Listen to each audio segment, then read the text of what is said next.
abonné leen chaîne MEF7 TV bës leen cloche de notification bi ndax saa bu ñu dugalee vidéo ngeen mën ci jot automatiquement. kon bu ñu gisee doxalinu sëñ Bassirou Gueye gis doxalinu état bi nattaat xool situation bi yëpp ni mu demee ñun ñoo yëy faral dëgg. léegi yow foo gisee doxalinu Bassirou Gueye ci rapport bi ngay wax mooy bu interne bu gendarmerie bi nga wax wala ban. waaw boobu de moo mujj. waaw mais balaa boobu te loolu wóor na la ni lu authentique la. balaa boobu. te wóor na la ni ndax li ngay wax ni wóor na la ni lu authentique la. non ma ne balaa boobu ndax man rapport bi sax dama koy dégg gisaguma ko. ok bëggoon naa ko gis nag. parce que ma ne balaa boobu. balaa boobu sëñ Bassirou Gueye daf fay def yeneen. parce que dossier bi déggoo li ma la wax beaucoup d'eau a coulé sous les ponts yàgg na depuis 2021. bu dee lu ne am na fi. sëñ Bassirou Gueye nii dafa am accusation grave yu ñu ko accusé. man dama bokk ci ñoom nga xam ne duñu accusé nit rek ma gëm ko. damay def samay enquête bopp parce que xam nga ce qui est malheureux. mooy presse moo war a def ay investigation leeral askan bi. waaye bu presse décidé def fait divers leeralatul askan bi mooy dem di wutal boppam information. man damaa sol sama daal. ma ne waa bi procureur bi qu'est-ce qu'il gagne lan mooy carrière am fan la jaar lan moo tax ñu koy tudd ci ay complot ay affaire yu demee noonu. da nga am ak moom problème personnel. xamuma ko.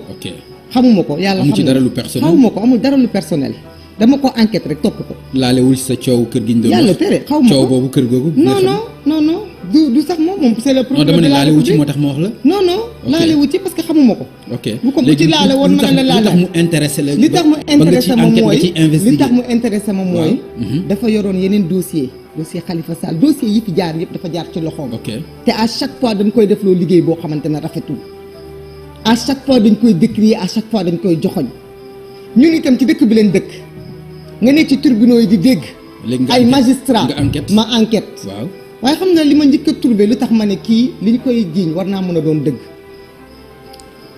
awma problème ak kenn nag te foog naa ne àdduna kenn ku nekk ñaan nga yàlla am teraanga mais xam nga ñun on est des citoyens si on voit des procureurs qui construisent des immeubles qui sont presque des milliardaires est-ce que ñun en tant que citoyen waruñu mën a xalaat suñu xel yi mais kii li ñu koy accuser est-ce que du dëgg parce que kii fu mu jëlee alal ji muy tabaxee surtout fii ci mamel bi fii Maïmouna ah mais xam nga boo demee bay accuser lu mel noonu un procureur jël nga sa responsabilité. bien sûr ak samay preuve samay responsabilité ak sama ay preuve parce que nag il est temps que mbir yi changé parce que ñun léegi Sénégalais yi du ñu nangooti ku nërmel suñu xel tey bu ñu ñëwee ba ma gis fii au Mamel lii di un immeuble bu sëñ Bassirou Gueye di tabax lii de moom ay foog naa ko koy tabaxoo ñaari étage di ko tabax fii ci Mamel bi sëñ Bassirou Gueye ñu koy tudd ci ay affaires yu louche je m'interroge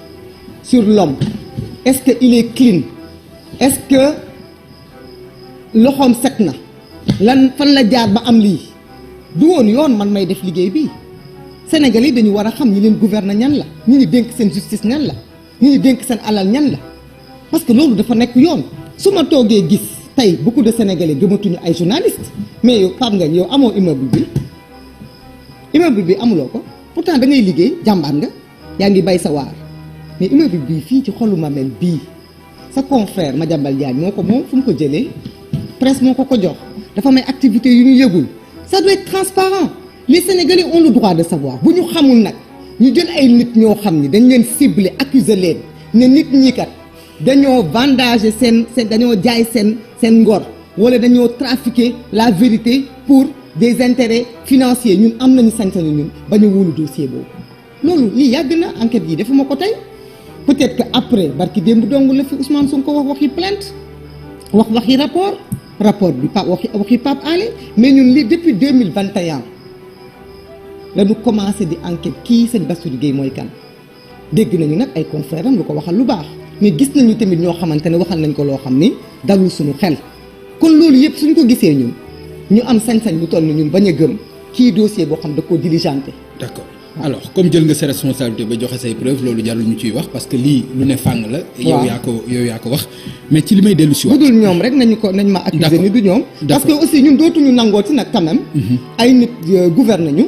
ok yor ay responsabilité ci état bi parce que bu doon un citoyen simple boo amee ay milliards suñu yoon néew ci mais dañu ne képp ku laale ci ay dossiers yu am rapport ak suñu démocratie am rapport ak suñu askan dinañu laqati xob ci li nga ne lan la buñ ci gisee lu louche bu ko presse bi waxul gëmm ko di fait divers ak i chronique ak i wax ci leneen ñun dinañ ci wax parce que nag il y va de l'avenir de ce pays parce que mënuñu am des groupes de malfaiteurs yoo xam dañuy def ay combine ci seen biir di séddoo alalu askan wi di séddoo suufu askan wi di séddoo avenir génération yi di ñëw ñun ñu ne ñu topp leen ci seen politique rek yem ci loolu bu leen xool leneen sëñ Bassirou Gueye doyuñu parce que lu bare ci moom daf ñu doyul dafa am lu lënt ci suñu xel. ok mais xam nga ki ngay tudd noonu xam nga ni nekkatul ci station bi mu nekkoon. waaw xam nga ni jóge na fa yàgg na. waaw mais dossier bi moom moo ci nekkoon d'accord alors léegi li ma parce que dama xamul pourquoi mu intéressé la nga def focus ci moom moo ma jaaxal. non danga ma laaj lan moo tax gëmuma. ok lan moo tax ma gëm. ok complot bi gëmuma dëgg bi. man jox la des arguments lu ko tax. voilà mais ci loolu. ndax parce que da nga ni jàpp nga ni kon Ousmane Sonko amu ci benn responsabilité ci li xew ba ay nit ñàkk ci seen bakkan coowu Adji Sarr bi est-ce que jàpp nga ni su jógewuloon këram dem Sweet Beauté li xew dina xew. mais du loolu la ñuy jugé. xam nga lu tax loolu du ma ko évoqué loolu moo indi li ñuy jugé déedéet du loolu la ñuy jugé. mais loolu moo indi li ñuy jugé kenn jugé wul fréquentation Ousmane Sonko salon de massage wala jàpp këram génn këram kenn jugé wul loolu. li ñuy jugé c'est un dossier de viol un crime contre la femme et contre l'humanité loolu la ñuy jugé bu doon dañuy jugé leneen dinaa ci am sama xalaat wala sénégalais dinañ ci am seen xalaat mais jugé wuñu loolu liñ ñu bëgg a indi.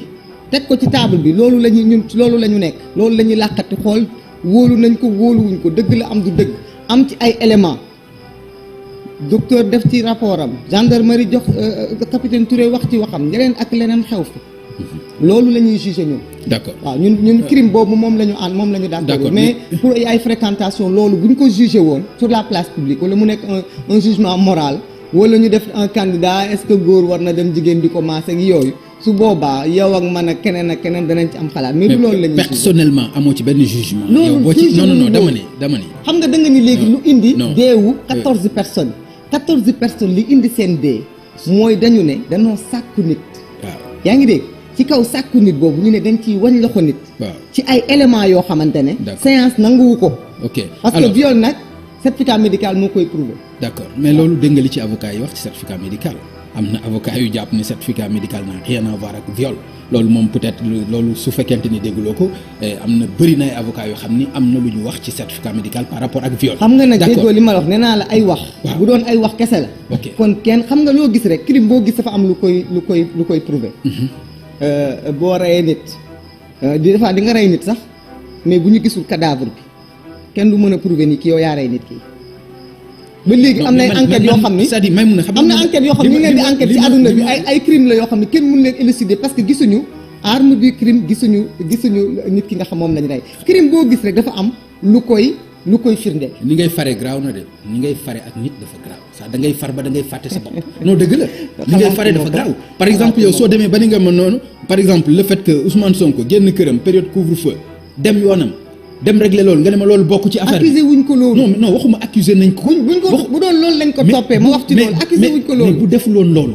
est-ce que lii ñuy jugé nañ ko jugé. dama ni mais accusé wuñ ko loolu bu defoon loolu bu doon dafa génn këram dem ca baar ba naan te kenn accusé wu ko viol du ma wax ci naan ba mu def ca baar ba dafa am crime buñ ko accusé bu doon dañoo yem ci accusé ko rek waa ji kat dafa taxawaalu dugg na fii génn na fii ñu accusé ko ci loolu kon ñu wax ci loolu.